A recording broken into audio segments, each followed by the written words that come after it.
அனைவருக்கும் வணக்கம். இங்கே மந்திராலயம் வர்றவங்க தவிர்க்க முடியாத இன்னொரு கோவில் பார்த்தீங்கன்னா இந்த பஞ்சமுக ஆஞ்சநேயர் கோவில். இந்த பஞ்சமுக ஆஞ்சநேயர் கோவில் என்னென்னு பார்த்தோம்னா, ராகவேந்திர சுவாமி வந்து இங்கே இருக்கிற மலை குன்றில் தான் வந்து ஒரு 13 வருஷம் தவம் செய்வார்.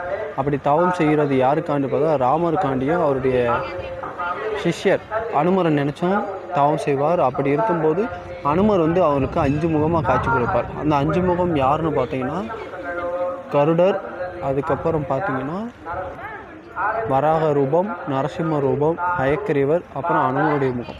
இந்த 5 முகங்களில் அனுமன் காட்சி கொடுத்தது தான் இந்த பஞ்சமுக ஆஞ்சநேயர்.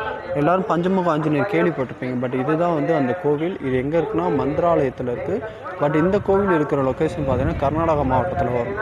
அப்பனாவுடைய வீடு, அவருடைய ஜீவசமாதி இதுவும் கர்நாடகா மாவட்டம். கோவில் இருக்கிறது கோவில்னு பார்த்தீங்கன்னா அது வந்து ஆந்திரா, இது வந்து கர்நாடகா. இங்கே வந்து செப்பல் போட்டுக்கலாம். இது வந்து கோயிலுக்கு போகிறக்கான பாதை, இது ரிட்டன் இறங்கி வர பாதை. இந்த மாதிரி வீடியோ நீங்கள் பார்க்கணும், இந்த யாத்திரைகள்லாம் நீங்கள் வரணும்னா GV Tour Planners அப்படின்னு யூடியூப் சேனல் இருக்கும். அதை சப்ஸ்கிரைப் பண்ணி வைங்க.